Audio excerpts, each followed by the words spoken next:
इथं समोर बसलेले थोरात साहेबांना हिंदुत्व मान्य, आमच्या शिंदे साहेबांना पण प्रदेशाध्यक्ष साहेबांना हिंदुत्व मान्य, अखंड हिंदुस्थानाला हिंदुत्व मान्य. आम्हाला हिंदुत्व कुठलं मान्य आहे? छत्रपती शिवरायांचं हिंदुत्व मान्य आहे, जे 18 पगड जाती धर्माच्या लोकांना बरोबर घेऊन चालायला अखंड हिंदुस्थानामधील राजा होता, तो म्हणजे छत्रपती शिवराय. आणि त्या राजांचा वारसा घेऊन, त्या राजांच्या त्या ठिकाणी आदर्श घेऊन आम्ही काम करतो. त्यामुळे आम्हाला छत्रपती शिवरायांचं हिंदुत्व मान्य आहे.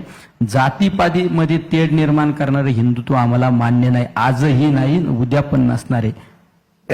कोण निर्माण करते? कोण निर्माण? एक सुधारणा करतो.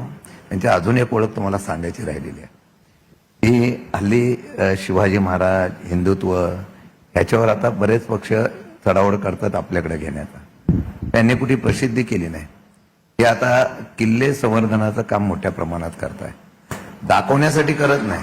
मला फॅक्टली सांगतो, स्वतःचा खर्च करून एक वेगळ्या प्रकारचं किल्ले संवर्धनाचं काम सुंदर पद्धतीने त्यांनी केलेलं आहे. आणि मला वाटतं की ते कार्य त्यांनी कधी कोणाला दाखवलं नाही, परंतु सुंदर काम करतायत. आताच आपल्याकडं युनेस्कोमध्ये या असलेल्या किल्ल्याचा उल्लेख झाला, पण ते टिकवण्याचं काम आता हे लंके करतायत, त्याचा उल्लेख मुद्दाम करायचा. नाही, महत्वाचं काम आहे ते. राजकीय किल्ले उद्ध्वस्त करायचं पण काम करतात तिकडे नगरमध्ये. त्यांनी एकेकांचे राजकीय किल्ले उद्ध्वस्त केले, आम्ही लोकसभेला बघितले. पण आता जो प्रश्न लंके साहेबांच्या बोलण्यातून आला की ते म्हणतात की जातीपातीमध्ये तेढ निर्माण करणारं आम्हाला हिंदुत्व मान्य. कोण शिंदे साहेब कोण निर्माण करणार?